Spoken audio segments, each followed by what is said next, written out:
आणि आता पुढची बातमी बघूयात। दिशा सालियनचा शवविच्छेदन अहवाल एबीपी माझाच्या हाती आलाय। दिशाच्या डोक्यावर गंभीर इजा असल्याचं या अहवालात नमूद करण्यात आलंय। दिशाच्या हाताला, पायाला आणि छातीवरही जखमा झाल्याचा उल्लेख या रिपोर्टमधून करण्यात आलाय।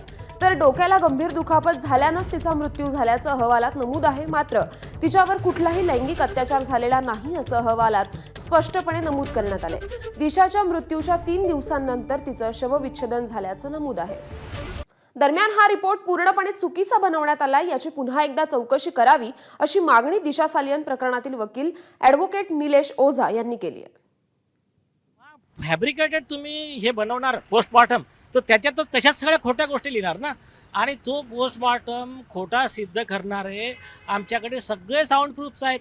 तो पोस्टमॉर्टम खोटा आहे, मर्डर झालेला आहे, तर अशा पोस्टमॉर्टमला काही व्हॅल्यू नसते। काल अरविंद सावंत हे बोलले एका न्यूज चॅनलला की फिर्यादीचीच नार्को टेस्ट करा। आमचे फिर्यादी रेडी आहेत, आज ते पाहिजे तर ॲफिडेव्हिट देतील, नार्को टेस्टला तयार आहेत। सोबत आदित्य ठाकरे, उद्धव ठाकरे, परमवीर सिंग, डिनो मोरिया, सूरज पांचोली, सचिन वाजे यांची पण करा, रेडी आहो आम्ही। एबीपी माझा, उघडा डोळे बघा नीट।